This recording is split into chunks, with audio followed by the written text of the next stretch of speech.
Sementara itu, untuk meringankan warga di 5 desa Kecamatan Benakat, Kabupaten Muara Enim yang terdampak banjir, PJ Bupati Muara Enim menyalurkan bantuan sembako dan obat-obatan ke warga.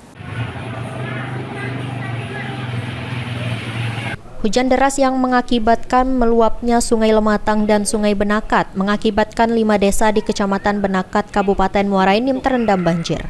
Menanggapi kondisi ini, pemerintah Kabupaten Muara Enim langsung menyalurkan bantuan berupa sembako dan obat-obatan dan mendirikan dapur umum untuk membantu makanan warga terdampak banjir. PJ Bupati Muara Enim Ahmad Rizali mengatakan, jika mereka sudah serahkan bantuan berupa sembako atau kebutuhan pokok dan air bersih serta obat-obatan untuk antisipasi awal timbulnya penyakit pasca banjir kepada perwakilan warga.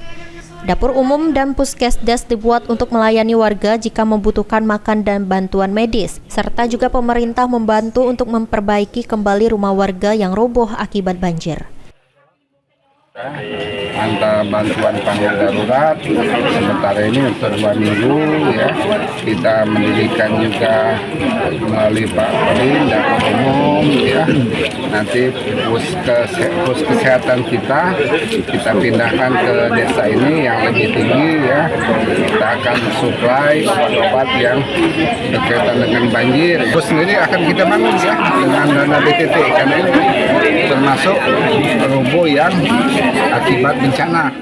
Rizali berpesan kepada warga terdampak banjir untuk bersama berdoa agar 3 hari ke depan air sudah mulai surut. PJ Bupati juga meminta warga untuk tetap mengawasi anak-anak agar tidak berenang di tempat yang berbahaya. Mardiansyah, PAL TV.